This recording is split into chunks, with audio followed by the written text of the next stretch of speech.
Your laptop is lying to you right now, not in a dramatic way. In a quiet, expensive way, it boots slow, it throttles under load, maybe the battery dies at 40%, and somewhere in the back of your mind, you're already doing the math on a new machine. $1,500, maybe $2,000, you tell yourself it's time. The manufacturer's marketing team is counting on you to think exactly that. But what if I told you that in the majority of cases, that machine isn't dying, it's being suffocated? That the performance gap between your current hardware and a brand new device is often not about raw processing power at all. It's about thermal paste that dried out 3 years ago, a spinning hard drive acting as a bottleneck, and a battery cell that costs $35 to replace. Today we're going to settle this once and for all. Restoration versus replacement. We're going to break down the actual engineering, the actual costs, and give you a real framework for making the smartest decision you can make with your money. And by the end of this video, you're going to know exactly which side of that line your machine sits on. Welcome to TechRenew Deep Dive. I'm not going to waste your time with surface-level tips you've already seen. We go deeper here. This channel exists because I got tired of the tech media ecosystem treating consumers like they have a 2-year hardware lifespan. We don't. Your wallet doesn't. And the planet definitely doesn't.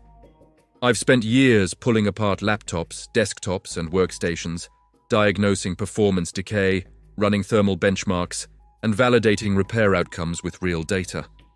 What I found changed how I think about hardware permanently. The conversation around tech longevity is broken.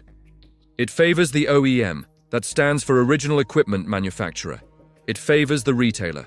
It does not favor you. So let's fix that. Let's talk about why hardware actually slows down, because this is where most content gets it completely wrong.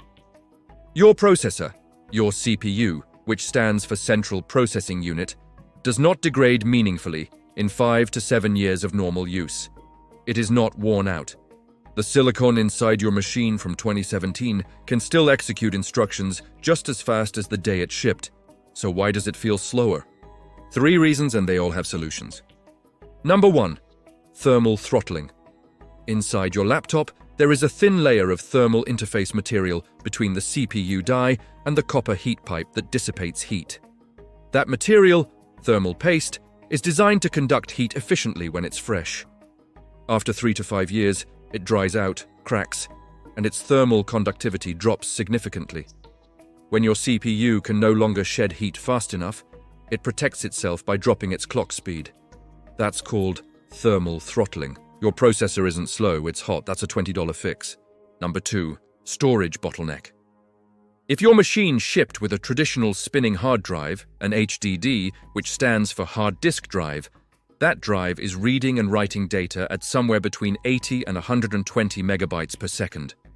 A modern SSD, or solid-state drive, performs that same task at 500 to 3,500 megabytes per second, depending on the interface.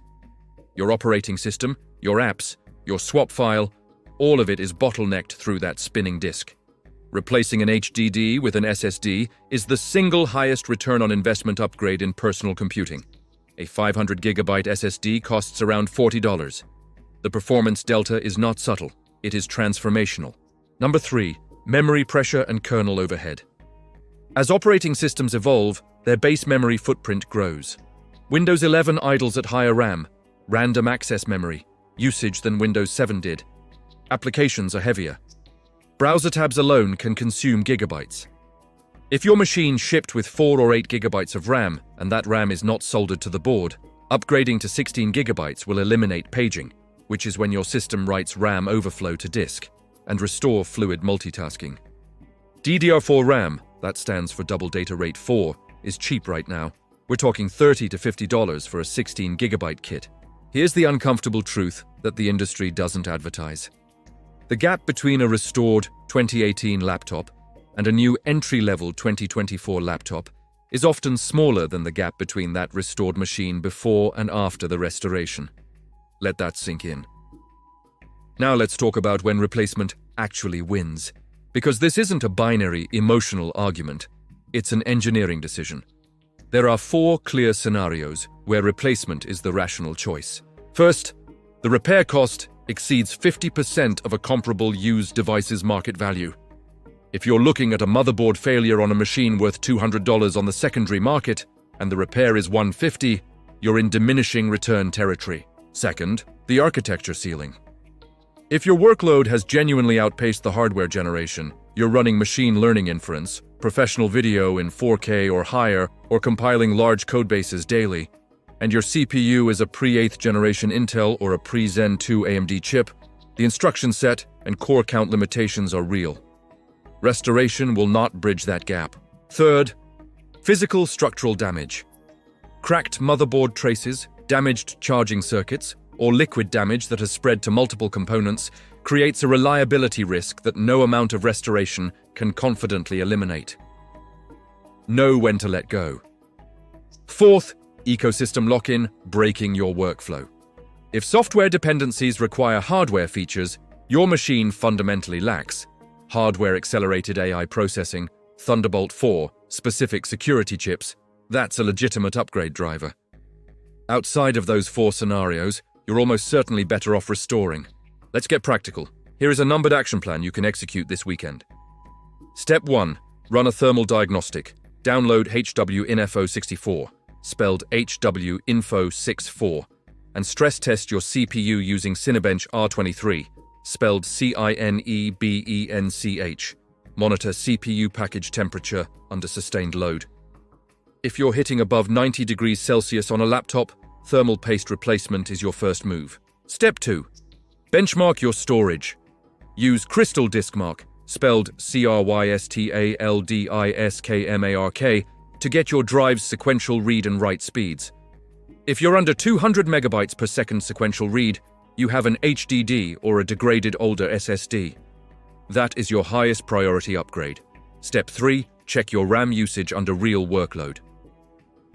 Open Task Manager during your typical workflow. If your memory utilization is consistently above 75 to 80%, you are experiencing paging. Note whether your RAM slots are accessible. Check your machine's service manual on iFixit.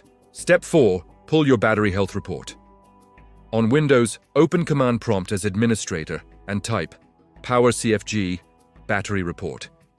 This generates an HTML file showing your battery's designed capacity versus current full charge capacity. Below 60% health, the battery is worth replacing. For most machines, genuine replacement cells run between $25 and $60. Step 5. Do the math before you do anything. Add up the cost of every fix your machine needs. Compare that total against the cost of a refurbished equivalent on Back Market or eBay. If your restoration cost is under 40% of the refurbished market price and the machine has no structural issues, restore it. Step 6. Execute highest impact first. SSD upgrade if applicable, then thermal paste, then RAM, then battery, in that order. You may find after step 1 or 2 that the machine is already performing at an acceptable level. Step 7. Document your results.